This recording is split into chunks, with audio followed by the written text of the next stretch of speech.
أعوذ بالله من الشيطان الرجيم. بسم الله الرحمن الرحيم. من أجل ذلك كتبنا على بني إسرائيل أنه من قتل نفسا بغير نفس أو فساد في الأرض فكأنما قتل الناس جميعا ومن أحياها فكأنما أحيا الناس جميعا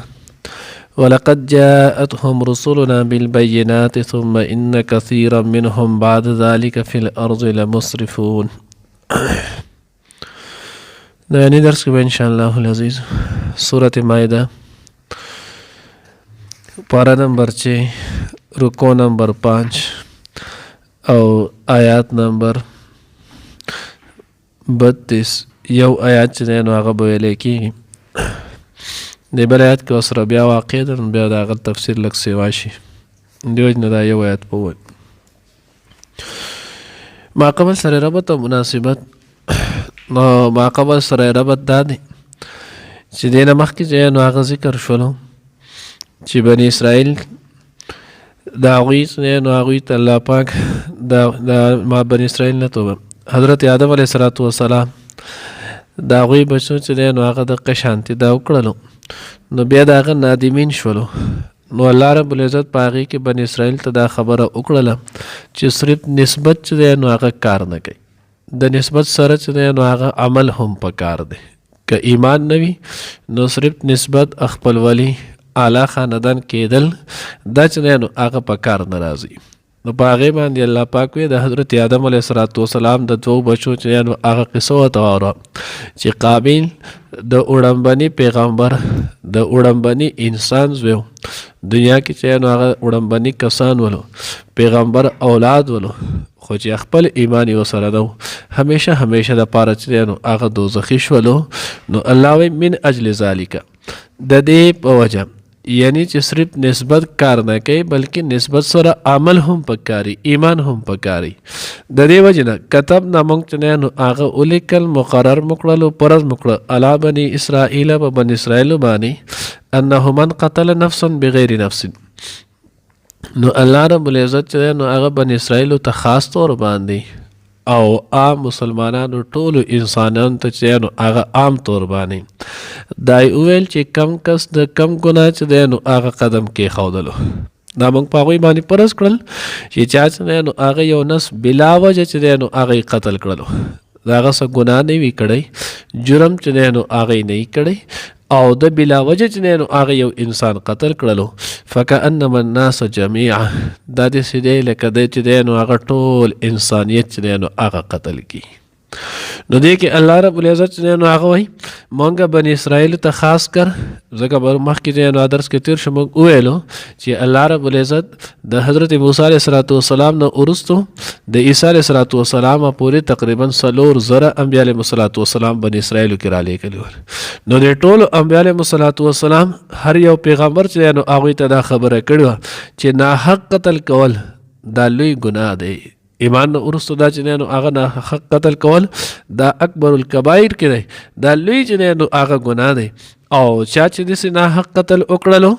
من قتل نفسا بغیر نفس چا چې په ناحقه باندې یو انسان ووجلو او فساد فی الارض یا د په ځمکه کې چې نو فساد برپا کړلو په ناحقه باندې فکأنما قتل الناس جمیعا ګوی چې دی انسان ټول انسانیت چې دی نو هغه قتل کو. قتل حق چې دی نو هغه څه ته ویلی کېږي نو د هغې عمومي 3 صورتونه چې دی نو هغه مشهور او معروف دي. د هغې نه علاوه نور هم ډېر شي صورتونه دي لکه یو دا دی چې یو سړی چې دی نو هغه بل مسلمان بلا وجه چې دی نو هغه قتلی نو دا ناحق دی. اوس حق چې دی نو هغه سړی نو هغه 3 دي. یو سړی چې دی نو هغه بل مسلمان قتل کړي د ده نه قصاص واخیستلی شي. دا اوس قصاصا چې کله قتلولی کېږي نو دا حق او د شریعت حکم دی. دویم یو سړی چې دی نو الیاذ بالله هغه مرتد شولو د دین اسلام نه چې دی نو هغه واختېدلو 3 ورځې پورې بدله مهلت ورکړی شي، د ده چې کم شکوک شبهات یې هغه به رفع کړی شي. بیا د هغې نه وروسته به په ایمان پیش کولی کېږي هر وخت که 3 ورځې نه بعد بیا هم دی د ایمان نه انکاري شول، د شکوک شبهات ختم شول او دی بیا هم ایمان نه راوړي نو بیا دی انسان قتل چې دی نو هغه روا دی، دی به بیا قتلولی شي. دریم چې دی نو هغه دا سړی شادي شده وي محسن وي او سره چې دی نو هغه د دغه احسان بیا هم دی چې نو زنا وکړي شرعي قانون وي دله به سزا ورکولی کېږي دی به رجم کولی کېږي. نو دا درې عمومي مشهور او معروف دي. دې نه علاوه یو سړی چې دی نو هغه ډاکه واچوله او په ډاکه کې چې دی نو هغه بل مسلمان یې قتل کو دی به قتلولی شي. مخکې چې دی نو هغه را روان دي. دغه شانته چې دی نو هغه نور ګناهونه نو په دې طریقې باندې بس دغه سړی چې دی نو هغه به داسې کولی کېږي قتلولی کېږي. نو الله وایي چې دی نو انه من قتل نفسا بغیر نفس بغیر نفس په ناحقه چې دی نو هغه د قتل کړو کم چې جواز طریقه وه د هغې نه هټ کړ یی فساد په ځمکه کې چې نو هغه فربا کو فکأنما قتل الناس جميعا ګویا چې د ټول انسانیت قتل کو. اوس ټول انسانیت قتلول چې دی نو هغه ولې شو نو د هغې یو وجه حضرات مفسرین دا لیکلې ده چې کله دې سړي چې دی نو هغه یو کس قتل کړو نو د ده په زړه کې چې دی نو هغه جرأت پیدا شي. صبح له دې بیا بل هم قتلولی شي بل ورځ له بیا بل چې دی نو هغه هم قتلولی شي. د ده د زړه نه چې دی نو هغه انسان احترام چې دی نو هغه وځي. نو چې یو مسلمان احترام ادب د ونه کړو هغې قتل کو نو ګویا دی د ټول انسانان هم په خپل خواهش دپاره د خپل ذات دپاره د ټول انسانان هم قتلولی شي. او داسې دنیا چې دی نو هغه تاریخ کتابونه د دې نه ډک دي چې خپل چاهت خپل خواهش دپاره خلکو چې نو هغه ثابت خاندانونه ختم کړي دي. بني اسرائیل مشهور او معروف واقع چې دی نو تاسو کرد تاسو به اورېدلی یا سړی چې دی نو هغه یو کم سرقتونه کړو بیا پسې سلام هم وکړلو. نو ځکه الله وایي که کانما قتل الناس جميعا. زویم ده چې په ناحق قتل باندې یو سړی چې دی نو هغه د جهنم مستحق کېږي. نو د یو انسان قتل او د سل انسان هغه جدا خبره ده چې سزا به سخته وي خو د یو انسان او د سل انسانو قتلول د دې دواړو چې دی نو هغه ګناه یو شانتې دی او په جهنم مستحق کېږي. نو ځکه الله پاک وایي فکأنما قتل الناس جميعا. دریم ناحق قتل باندې د الله جل جلاله چې دی نو غضب نازلیږي. نو که یو سړی ناحق قتل کو نو هم د الله پاک غضب په ده باندې لازم شو او که ټول انسانیت قتل کړو نو هم بیا د الله پاک غضب چې دی نو هغه نازل شو. نو ځکه الله وایي فکأنما قتل الناس جميعا. دا داسې شو لکه دی چې ټول انسانیت چې دی نو هغه څه کړي قتل کړي. نو د دغې په وجه باندې دغه شانتي که یو سړی چې دی نو هغه ولګېدو یو کس چې دی نو هغې قتل کو نو دی به قصاصا چې نو هغه قتلولی شي. او که یو سړی ولګي او 10 کسان قتل کړي نو بیا به هم په قصاص کې دغه چې دی نو هغه دی قتلولی کېږي. نو ځکه الله وایي فکأنما قتل الناس جميعا. دا داسې شو لکه دی چې ټول انسانیت چې دی نو هغه قتل کړي.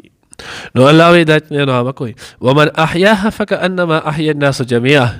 او چا چې یو انسان هغه د قتل نه د هغې چې دی نو حفاظت یې هغه لور کو امن یې هغه له ورکو نو دا داسې دی لکه ټول انسانیت له چې دی نو هغه د امن ورکو. ځکه مونږ ووایو چې د یو کس په قتل باندې الله چې دی نو غضب راځي داسې د یو انسان په بچاو باندې هم الله پاک له چې دی نو هغه رحم راځي. نو د یو په بچ کولو هم د باندې د الله پاک د رحم مستحق کېږي او که 100 کسان دی بچ کړي نو هم د الله پاک د رحم مستحق شو. مشهور معروف چې دی نو هغه قصه ده تاسو بارها کرته چې نو هغه اورېدلې امام مسلم صاحب امام ترمذي دی هم ذکر کړل. هغه چې نو قصه واقع ده یو سړی چې یوې ښځې چې دی نو هغه ډېره بدکاره مونځ اودس چې نو هغې هم صحیح پابندي نه وه خو هلته یو سپی مړ کېدلو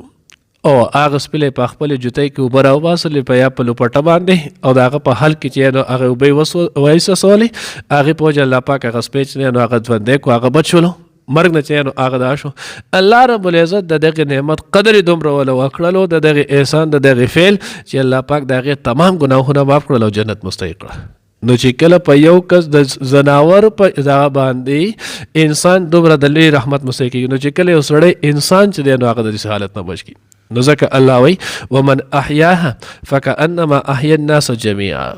او دی چې دا یو انسان نه قتلی د هغه د احترام د وجې نه نو چې یو نشي قتلولی د هغه زړه د ده په زړه کې د هغه ادب او احترام پروت دی نو دی د ټول انسانیت ادب او احترام د ده په زړه کې په طریقې او لا پروت دی. نو ځکه الله وایي ومن احیاها فکأنما احیا الناس جميعا. او چا چې یو نفس ژوندی کړو یعنې بچ یې کړلو د هغه ژوند چې دی نو هغه بچ کړو فکأنما احیا الناس جميعا. ولقد جاءتهم رسولنا او الله بشک راغلی دوی ته زموږ پیغمبران بالبینات په روښانه دلایلو باندې ثم ان کثیرا منهم بیا د دوی نه چې هغه ډېر شي خلک بعد ذلک وروسته د دوی نه فی الارض لمفسرون په ځمکه کې چې هغه لمسرفون اسراف کوونکي حد نه تجاوز دی نو هغه کوونکي دا ټولې خبرې ولیدلې بني اسرائیلو او بیا د هغې باوجود رشوت باغستو د الله حکمونه چې نو هغه به بدلولو قتل ناحق چې نو هغه به کولو ان تر دې چې د انبیاء علیهم الصلوۃ والسلام په قتل به هم دریغ نه کولو مخکې سو پیرې منګه واقع ویلو چې په یو ورځ باندې دې چې نو هغه 43 انبیاء علیهم الصلوۃ والسلام او دا غوي سره چې نو هغه 70 دا غوي صحابه چې نو رضوان الله تعالی اجمعین دې چې نو هغه شهید کړل الله من بعد ذلك ورست د دینه فی الارض لمصرفون دې د حد نه چې نو هغه تیر وتون کیو الله دې موږ د دې نافرمانی نه محفوظ او مانون کی ومن اجل ذلك او پدې وجه كتبنا مونږ الیکل مقرر مکړل پرز مکړل علی بني اسرائیل په بني اسرائیل باندې انه من قتل الناس چې سو قتل کړي نفسا یو نفس انه من قتل چې سو قتل کړي نفسا یو نفس بغیر نفس بغیر د بل نفس د ایوزنا یعنی بلا وجه او فساد نو یا چې نو فساد کړي فی الارض پزمکه کې فکانما نو پس دا داس ده لکه قتل الناس جميعا چې د قتل کړلو ټول خلکو ومن احیاها او چا چې نو هغه یو نفس ژوند بچ کړلو یو انسان یې بچ کړلو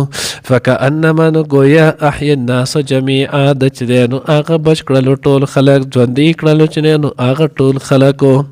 ولقد جاءتهم او بشک راغلی دوی ته رسول پیغمبران زمونږ بالبینات پروخانه واضح دلایل سره ثم ان کثیرا